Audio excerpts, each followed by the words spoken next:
Panoorin po natin itong naging mainit na tagpo sa pagitan po ng prosecution team ni Congressman De Lima at ng defense team na si Attorney Michael Powa. Nakisali na rin po si Presiding Officer Jesus Escudero dahil talagang ginawa po lahat ni Attorney Michael Powa para pigilan po ang opening speech ni Congressman De Lima dahil ayaw po nila na marinig ng mga Pilipino ang sasabihin ni Congressman De Lima. Panoorin po natin ito at ating pong bigyan ng reaksyon.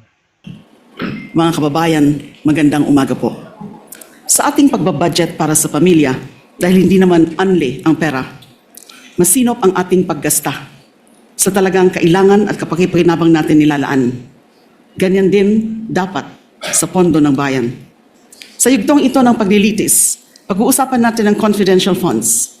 Ito ang budget para sa mga sensitibo at surveillance-related activities upang suportahan ang mandato ng mga civilian agencies. That the budget is intended for confidential operations does not mean that the conduct of the officials involved in the handling of people's money is exempted from the demands of transparency, scrutiny, and accountability. Public office is a public trust. Yan ang sabi ng konstitusyon. Sakop nito ang lahat na nasa gobyerno. At ang utos na yan ay hindi pwedeng balewalain dahil confidential lang o confidential ang pondo. Ang confidentiality ay para protektahan ang lehitimong operasyon at informant. Hindi ito pahintulot para mag-imbento ng pangalan at dokumento. Hindi ito palusot para ibulsa ang pera. Kung confidential ang pondo, lalo pang mataas ang pananagutang kaakibat nito. The Constitution entrusts this court with the solemn duty to determine whether the respondent Vice President committed culpable violation of the Constitution, graft and corruption, and betrayal of public trust. The evidence will show that she did. This case, Article 1, is about 612.5 million in confidential funds entrusted to VP Sara Duterte through the Office of the President and the Department of Education. This is not about one missing receipt. This is not about a clerical error or accounting mistake. The evidence will reveal a pattern, a systemic course of conduct that, taken as a whole, demonstrates graft and corruption and betrayal of public trust. With the permission of the Honorable De Lima, yes, Counsel for Your Honors, Respondent. again, Your Honors, I think we have to object to the statements being made by the Honorable De Lima, with all due respect, of course. Your Honors, they can do that through the offer of their evidence, Your Honor. Chair will instruct the this is Honorable De Lima to another- kindly limit her statements. I was listening intently in the beginning; it was okay, Honorable De Lima, but later on, you did make conclusions of law already, which the Chair orders to be stricken from the record. You may wind up, Honorable De Lima, but kindly avoid conclusions of fact and law. Your Honors, please, if I may just be given just Yes, 60 seconds. Your Honors, ang naging problema natin nung huling pagkakataon na pinayagan natin yung ganitong statement at sinasabi na nga ng presiding officer is kahit naman i-strike off the record natin, narinig na po at nasabi na. So to allow, Your Honors, again, a continuation of such is really goes into the matter of fair play, Your Honor. Honorable De Again, Lima, with all kindly due wind respect, up. Again, you were forewarned beforehand to kindly limit your statements. Hence, you are faced again with a similar situation. Kindly wind up, Honorable De Lima, and call your witness. Ang dami pong malalampasan sa aking opening statement because Yes, it's but, supposed to be an again, overview it is the of the court's case, position, the overview of the evidence. To let the witnesses speak, not the counsels, insofar as the evidence is concerned or conclusions of both fact and law. Kindly wind up, Honorable De Lima. I submit to your honors, and so I will wind up. Kapag ang isang impeachable officer, tulad ng pangalawang Pangulo, ay nabuso ang kapangyarihan sa paraang sumisira sa accountability, Same o objection, sumusuway Your sa Honor. pananagutan, dapat pa ba siyang pagkatiwalaan? Dapat pa ba siyang manatili sa pwesto? When the Filipino people entrusted their money to Vice President Sara Duterte, was that trust honored?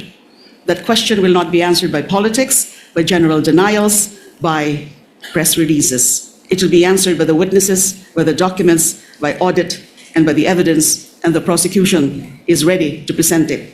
Sa kabuuan ng ebidensya, makitang hindi lang mga simpleng irregularidad ang nangyari. Objection, Your Honor. Malinaw Again, ito. objection, Your Honor. Honorable De Lima, I would have to Ang stop you. This is out of I would line. have to stop you at this point. The continuing objection of the respondent is duly noted.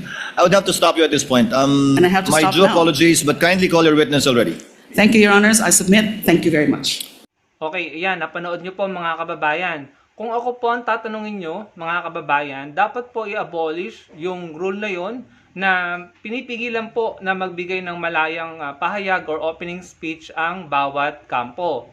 mapa-prosecution man yan or defense, dapat po pinapayagang magbigay ng malayang pahayag, no? Kahit pa sabihin mong conclusive yan, at the end of the day, mga taong bayan naman na nakikinig ang maghuhusga at magtitimbang ng mga bagay-bagay. Matatalino naman po ang mga Pilipino. And at the end of the day, yung mga senator judges, alam ko naman po na tinitignan pa rin nila ang mga testimonya ng witness at ebidensya. Hindi naman po sila basta-basta makikinig sa opening speech or tatanggapin at paniniwalaan agad ang opening remarks ng bawat kampo, prosecution man or defense, no? So kung ako po tatanungin nyo, nakakapanghinayang na hindi nasabi ni Congressman De Lima ang gusto niyang sabihin doon sa opening remarks niya. At talagang nakita natin na ginawa lahat ni Atty. Michael Powa para mag-object, para mapigilan si Congressman De Lima na sabihin ang dapat niyang sabihin na dapat marinig ng mga Pilipino. Wala naman po tayong magagawa dahil yung po yung nasa role nila at si Presiding Officer Chis Escudero naman po ay ginagawa lang niya yung trabaho niya, no? Pero gusto po nating paalalahanan si Presiding Officer Chis Escudero, may atraso ka po sa amin pagdating sa issue ng flood control, idinawit ka ng mataas na opisyal ng DPWH, hindi namin nakakalimutan yun. Hindi na po ako magpapaka-ipokrito pero gusto kong sabihin kay Presiding Officer Chis Escudero, taong bayan, mga Pilipino ang kampihan mo dito. Wala kang kakampihan sa prosecution or sa defense, ang kampihan mo dito at unahin mo at pahalagahan mo ay yung interes ng mga Pilipino. Yung gustong malaman at marinig ng mga Pilipino. Yun lang naman fair and square ka pa rin kapag mga Pilipino ang kinampihan mo. So kaya dito talaga makikita natin kilalanin natin kung sino talaga yung mga bias at talaga may pinapanigan dahil kapag tinakloban nila ang katotohanan, ginamit nila ang batas at ang mga rules na iyan para protektahan ang isang opisyal na nakasalang sa impeachment trial, talagang mananagot sila sa atin pagdating ng eleksyon. Huwag na po natin silang iboto at panagutin po natin sila sa kanilang mga atraso at kasalanan sa mga Pilipino. Hindi po natin kakalimutan yan kahit matapos na ang impeachment trial. So nakakapanghinayang lang dahil hindi po natin narinig yung gustong sabihin ni Congressman De Lima, pero good news mga kababayan, nakakuha po tayo ng kopya ng opening statement ni Congressman De Lima at ipapakita ko po yan sa inyo at the end of this video. Ipopost ko po dito para mabasa nyo po kung gusto nyo pong basahin. Maiksi lamang naman po yun, 3 pages. Yung 3rd page po ay konting letra lang po ang nakasulat. So almost 2 pages lamang at mababasa nyo po, no? So doon po nakalagay ang mga gustong sabihin ni Congressman De Lima na gusto niyang iparating sa mga Pilipino na talagang ginawa ang lahat ni Atty. Michael Powa para mapigilan ito at hindi marinig ng mga Pilipino. Pero fortunately, nakakuha po tayo ng kopya at ipapakita ko po sa inyo nung mabasa niyo po Sa totoo lang naman, puro katotohanan lang din naman yung sinabi ni Congressman De Lima doon at yung sasabihin niya na hindi po nasabi dahil nga po pinigilan siya.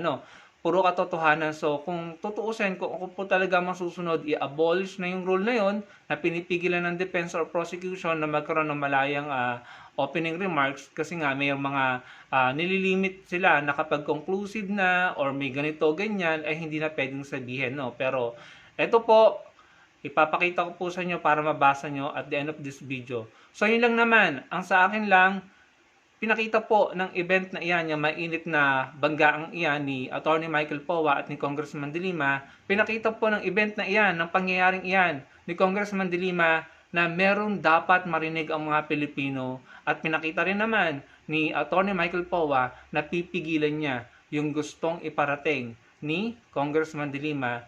Gagawin niya ang lahat para hindi ito marinig ng mga Pilipino dahil para po sa kanila ay unfair daw po yun. Pero gaya po ng sinasabi ko sa inyo dito mga kababayan, dapat po lagi nilang inuuna at pinapahalagahan ang interes ng maraming Pilipino. At ako naniniwala, ang interes ng maraming Pilipino ay ang marinig ang gustong sabihin ni Congressman De Lima. Kaya ito po, mag-stay po kayo, ipapabasa ko po sa inyo, ipopost ko po dito sa video na ito para mabasa nyo mga kababayan. So yun lang naman po, maraming pong salamat sa panonood. At ito po yung statement ni Congressman De Lima na hindi po niya na-deliver dahil pinigilan siya. Ito po.